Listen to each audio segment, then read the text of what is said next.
connaissez bien ça. On va en parler dans un instant. Le foot international, bien sûr, qui brille en Allemagne. Oui, saison très régulière pour sa première saison avec Francfort à Randall Colomwani. C'est 27 matchs, double-double comme on dirait en NBA. 12 buts, 13 passes décisives. Je vous rappelle d'ailleurs que c'est le meilleur passeur décisif actuel de la Bundesliga. Il est impliqué sur quasiment un but sur deux, des buts inscrits par Francfort. Et oui, sa note moyenne dans le journal Kicker, 2,61 sur 6.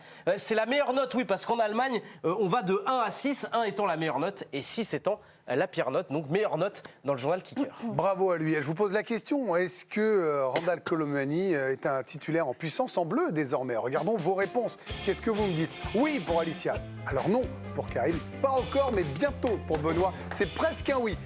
Il a marqué des points. C'est quasiment un oui, Nabil. La chaise portable, Nabil. On n'a pas le droit au portable. Quel Attention. portable? J'ai pas de portable. Ah ouais, vous gratouillez votre feuille. J'ai rien dit. À l'instant T, oui, c'est vrai, vous avez raison, mon Nabilou. C'est possible. Pour Raph, je sais pas pourquoi. Je vous voyais tapoter la feuille. Je suis trop instit, pardon. Mon cher Ludo Bragnac. Il va être titulaire, là, prochain rassemblement des Bleus. Après, j'essaye aussi de... Ça va? Vous faites votre émission ensemble? Dites-le moi. Tout le monde va aller sur le banc, je vous assure.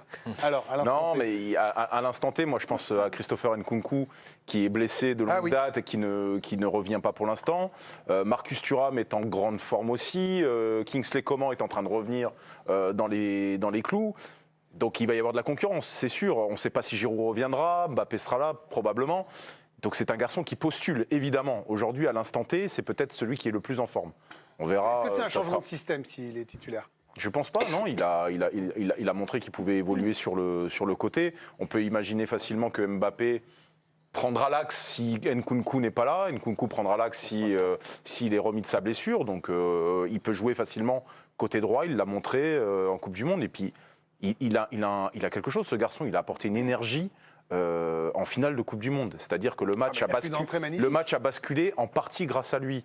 Il confirme derrière parce qu'il aurait pu s'écrouler après cette action de la dernière minute où il a ce ballon de la victoire. Ça aurait pu trotter dans... D'ailleurs, ça trotte. Il y a eu un truc qui est passé où il dit qu'il n'oubliera jamais ce moment et que c'est dur. Mais il confirme. Il est là. Comme Nkunku, ascension fulgurante.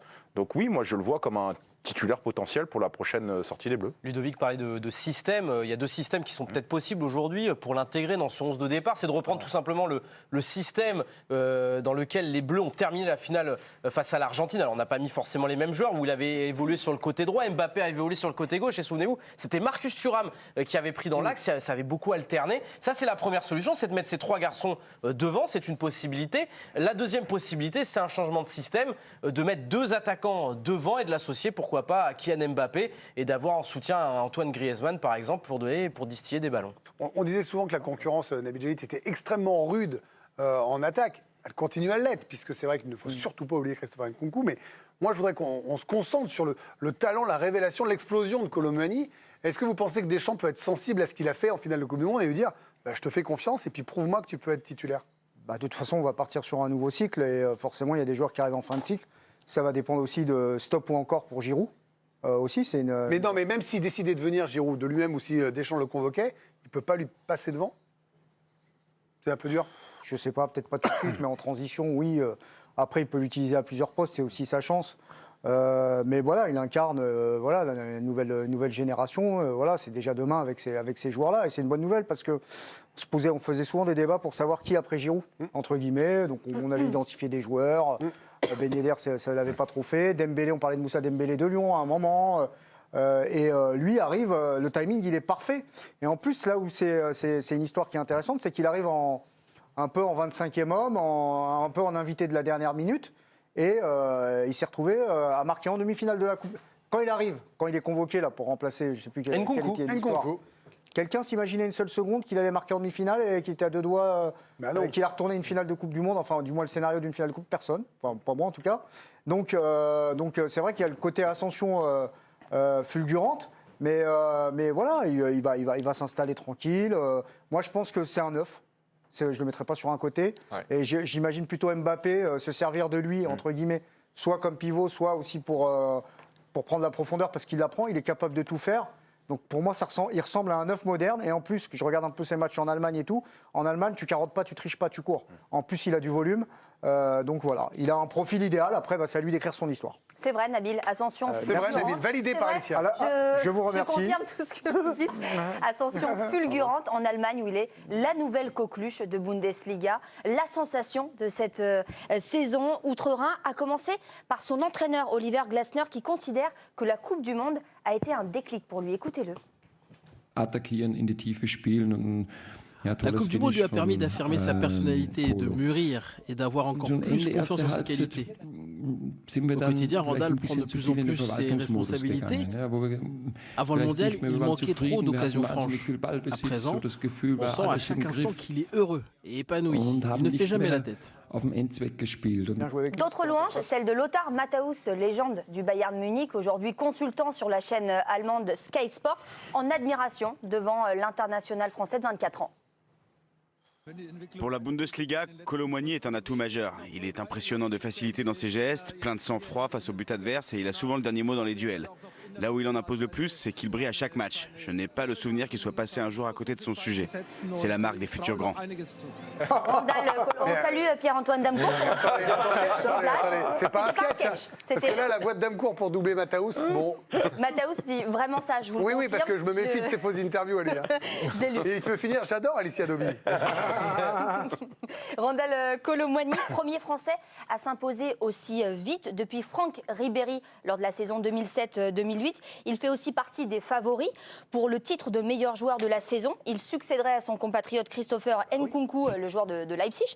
Et après son doublé samedi contre le Hertha Berlin, il a même eu le droit à sa propre chanson de la part des supporters de Francfort. Et ça, c'est la classe. Écoutez.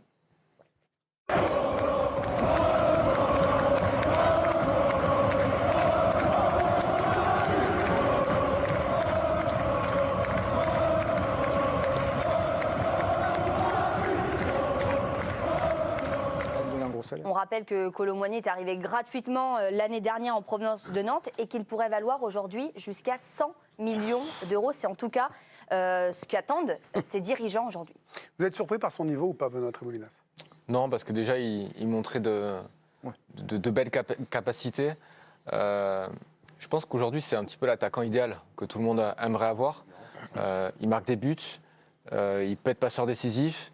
Il prend la profondeur aussi, dos au but aussi, il est costaud. Et pour moi, ce qui fait la différence avec les grands attaquants aujourd'hui, c'est que malgré tout, en 1 contre 1, il arrive à éliminer des joueurs. J'ai cette image-là face au Bayern où il élimine d'une façon déconcertante Upamecano et ensuite il marque du pied gauche.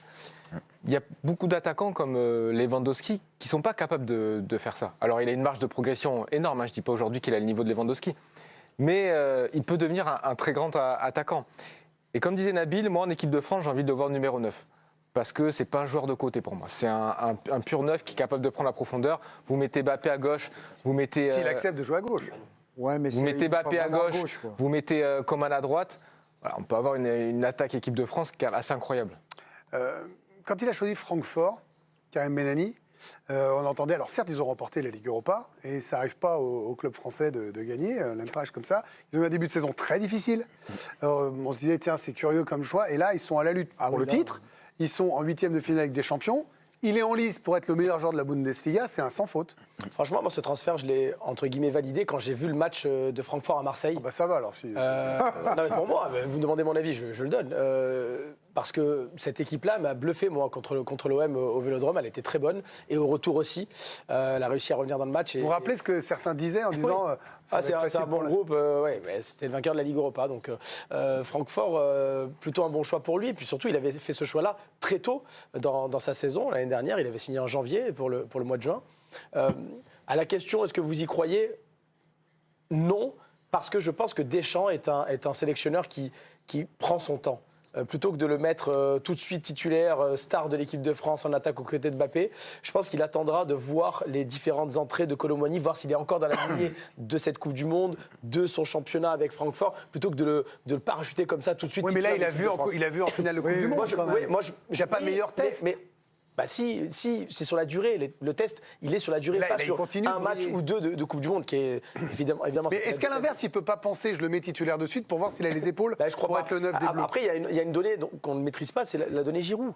Si Giroud vient en équipe de France, c'est pas pour aller sur le banc, je le pense pas, surtout avec l'arrêt de la carrière internationale de Benzema. Donc si Giroud est là, je pense que c'est pour être titulaire en équipe de France aux côtés de Mbappé. Donc à mon avis, il prendra sa place. J'espère qu'il prendra sa place, parce que c'est un super joueur dans les mois à venir. En tout cas, on peut noter une progression fulgurante de sa part à Randal Kolo Muani, qui était encore la saison dernière à Nantes, qui va battre son nombre de buts inscrits sur une seule saison, toutes compétitions confondues. La saison dernière, il en avait marqué 13 avec Nantes. Là, il en est déjà à 12, toutes compétitions confondues. Il a déjà battu aussi son record de stats de passes décisives sur une saison. Ça, c'est la première donnée. Et puis sur la concurrence, ce qui est intéressant, c'est que finalement, la concurrence, ça se joue peut-être uniquement en Allemagne avec Christopher Nkunku et Marcus Thuram. C'est le classement des meilleurs buteurs cette saison en Bundesliga. Il y a 3 Français. Il y a Christopher Nkunku qui est actuellement blessé. Il y a Marcus Thuram et il y a Randal Kolo Muani qui est en 5e place. Quelle chance on a quand même. C'est beau. Moi, je vois Deschamps tourner la page Giroud.